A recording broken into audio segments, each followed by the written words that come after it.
Hi everybody, I'm Jack, the Rambling Raconteur, and this weekend I finished reading the first of the Fortunes of War saga. I have it in the Balkan trilogy by Olivia Manning. The first book is The Great Fortune, and it's a 6-book sequence. I really enjoyed this first volume. It takes place with there's really two characters whose minds we're in. And we jump into their minds right away in the first couple of chapters, and they're very different characters. So on the one hand, we have Harriet Pringle, who is in her early 20s, and she's just gotten married to Guy Pringle, who is an English teacher at a Romanian university in Bucharest. And this is in the summer of 1939 that they returned to Bucharest. And so he's going to teach English at the university. He's taught there previously. She is now his wife, and this is her first experience in Romania. So we have them, and then the other character we're with is Prince Yakima, or Yaki, who's a white Russian exile who's essentially like a guy who can dress well but is a beggar. He has to live off of the largesse of others, of the British legation here in Romania. His car has been impounded as he crosses the border because as this sort of story starts in that summer, Nazi Germany has invaded and taken over Poland. The Soviet Union has invaded and taken over the rest of Poland. It's unclear what's going to happen. Is Romania going to be invaded next? It's a scary time, and it's a really interesting story. Olivia Manning herself bases many of these books, my understanding at least, in this Fortunes of War sequence, these 6 books that cover sort of World War II from the perspective, again, my understanding, I haven't wanted to spoil myself, so I haven't read too much about the rest of the series. But it follows through their journey from Romania into like Greece, and then later on into what was then Palestine, and I believe Egypt in the final 3 books of the series. So again, I really liked it.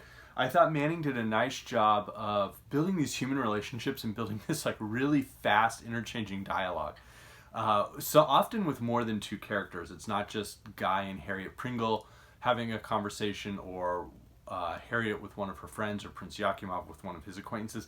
Often we're at a bar with a bunch of journalists, and they're all just sort of sending sentences and phrases and riposte at each other. They're ordering. It's all happening at once, and so it's a book that doesn't seem like it needs a close reading, but you really need a close reading to really just appreciate everything that Manning's doing with her characters. Apparently there was a BBC adaptation of this, I think it was BBC, in the 1980s that starred Emma Thompson as Harriet Pringle and Kenneth Branagh as Guy Pringle before, I guess certainly before they got married, but I think they sort of began their relationship starring together as a young married couple in this show. And so I'll probably at least work through the first 3 books of this Balkan trilogy before I watch it. I think it was titled The Fortunes of War, Fortunes of War. But again, I really enjoyed this. I think what I'm going to do is read the 2nd book in July and then the 3rd book in August, and kind of space it out that way, and potentially try to acquire the Levant trilogy before that. This one was called The Great Fortune, and then the 2nd one is The Spoilt City, and the 3rd one is Friends and Heroes. So they go to Romania, they're there in Bucharest. It is a very scary time in the world, like truly horrifying, terrifying time, and they don't even realize the depth of it. There are just some hints about the fact that there's anti-Semitism going on that has now led to the construction of concentration camps. Periodically a character will be told, you don't want to be here if the Germans come and conquer Romania, because they'll just put you in a concentration camp. And they even have listed a few now that they're aware of. And these books were written not during World War II, but after, but they're set in World War II. And so you have that. There's one character. The other thing I really enjoyed about this book is kind of in a way that reminds me of really good writers, where they have the couple of characters we focus on, but then they have this other cast of characters that are just true characters. They're zany. They have little quirks and characteristics that we pick up on, that the characters pick up on, and that we just see happening all around, like the scenery. It's really interesting. It reminds me kind of the way Charles Dickens did it, and he had a tendency to kind of come up with like macabre characteristics around the characters to make it work. Jane Austen, I think, did it really well with just their mannerisms, their language, and I think Manning is closer to the Austen style of it's the strange little language tics and quirks that the characters have, not so much their physical characteristics the way that it often was with Dickens. The exception is some guy named Sheppy, who seems like the most incompetent spy of all time, and he's got a very distinctive appearance, and he's going to recruit some various English citizens who are there in Romania to maybe go blow up a bridge, and it's just a terrible plan, and it's clearly not going to be successful. And Harriet's terrified her wife Guy is going to be involved. The different strange former nobles or nobles who no longer have access to estates or anything that Prince Yakima hangs out with, they're very interesting and strange. So I just wanted to read a couple of pages just to get a sense of what Manning's prose is like if you've never read Fortunes of War, and if you're interested, I highly recommend it, as I said. So when the train got underway, the Pringles had been married less than a week. Though she would have claimed to know about him, Harriet thinking about Guy, everything there was to be known, she was now beginning to wonder if she really knew anything. When the train got underway, the women dispersed. Guy returned to his bunk. Harriet remained a while at the window, watching the mountains rise and grow, ebony against the dim and starless sky. A pine forest came down to the edge of the track. The light from the carriages rippled over the bordering trees. As she gazed out into the dark heart of the forest, she began to see small moving lights. For an instant, a gray dog shape skirted the rail, then returned to darkness. The lights, she realized, were the eyes of beasts. She drew her head in and closed the window. And so we see a key aspect of this is the Pringles marriage. So there's a character, Guy, maybe had a relationship with. She would have married him. He didn't want to marry her. She's still interested in him, it seems, for possibly more than one reason. Not just obtaining a British visa, for example. So that's a strain.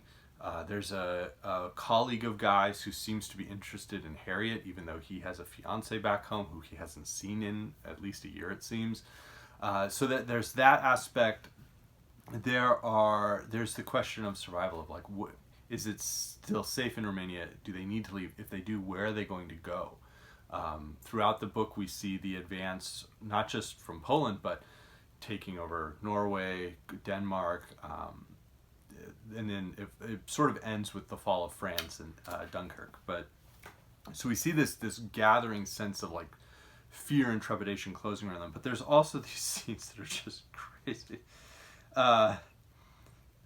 So Yakima gets a job pretending to be a journalist, and this transpires. Under cover of this talk, Yakimov whispered to Guy, "Dear boy, what has happened? Who's been assassinated?" It so happened that this whisper came out during a moment of silence, and Galpin caught it, another journalist. He turned to Yakimov, demanding in scandalized tones, "You mean to say you didn't know what I was talking about?" Yakimov shook his head. "You hadn't heard of the assassination? You didn't know the frontier's closed? The international line is dead, they won't let us send cables, and no one's allowed to leave Bucharest? You don't know, my good chappie, that you're in mortal danger?" "You don't say," said Yakimov. Stealthily, he glanced around for sympathy, but was offered none. Trying to show interest, he asked, "Who assassinated who?" The journalist made no reply. It was Guy who told him that the Prime Minister had been assassinated in the chicken market. He goes on to describe it. "You saw it?" Yakimov opened his eyes in admiration, but Galpin remained disapproving. "It was seen," he added. "What the heck were you up to? Were you drunk?" "Did have rather a heavy night," Yakimov admitted. "Your poor old Yaki's just levered head from pillow." Tufton shifted impatiently on his stool. "Fortune favors fools," he said. "We were forced to tarry while he slumbered." The hotel clerk entered the bar and announced that cables could now be sent from the central post office. As the journalists jostled their way out, Yakimov imagined his ordeal was over. He was about to order himself another drink when Galpin gripped his arm. "I'll give you a lift," said Galpin. "Oh, dear boy, I don't think I'd better go out today. Don't feel well at all." "Are you doing McCann's job or aren't you? Come on." Looking into Galpin's crabbed, uncharitable face, Yakimov dared not refuse to go. And so he has to go and send this telegram on behalf of a journalist that a major political event has occurred, and he was at a party and hungover and had no idea what was going on. And that's sort of this character of Yakima. But we see Guy ends up with this great idea that as it becomes clear that the British are not winning this war, against the Germans, and the Germans are just crushing everyone. It's time for a show of cultural support. And so they're going to put on an amateur production of Shakespeare's Troilus and Cressida. And of course he casts everybody in these roles, and he casts Prince Yakima to play a major role in it. So it ends with them trying to have this production going on right as Dunkirk and the fall of Paris are occurring. And so Guy is lecturing everybody. Guy paused, brought to a stop by something in her, Harriet's, manner. He asked, "What is the matter?" She said, "The British troops have left Europe. They've got away." What she had brought was news of the Dunkirk evacuation. "They say it was wonderful," she said. "Wonderful." Her voice broke. Yakima looked in a puzzled way at Guy. "What is it, dear boy?" he asked. "A victory?"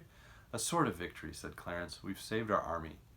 But the students, crowding up against Harriet in the circle round her, glanced at one another and started to whisper among themselves. Evidently to them it was no sort of victory.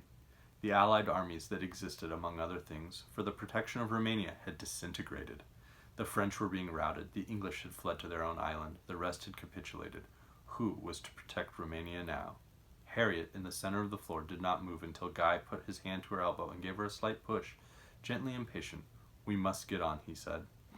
And so one of the things I noticed was I didn't really like Guy Pringle by the end of this book. I'm interested to read the rest of the books. I really liked Manning's voice, her sense of just human and individual drama taking place against this massive panorama of, epic global drama and tragedy. I think that's the important thing to remember with World War II is all of the victims. But Guy Pringle is not a great husband in this book, and I'm intrigued to see how their marriage is explored in the other books. I really, really enjoyed it.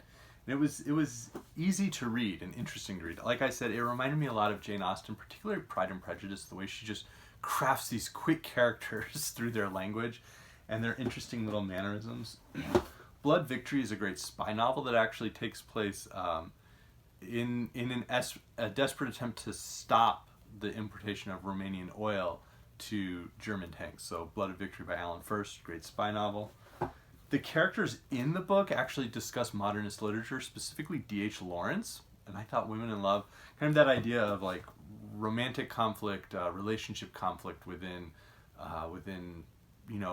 just a handful of main characters, and then this larger global backdrop behind them.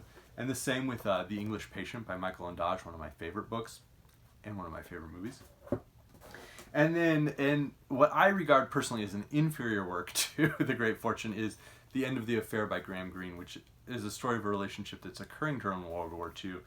And I would just say that Olivia Manning has a much better sense of humor than Graham Greene. His sometimes seems like laced with acid. So she was very funny, very interesting as a writer, and I'm excited to explore more. So thank you, everybody. Hope you all are well.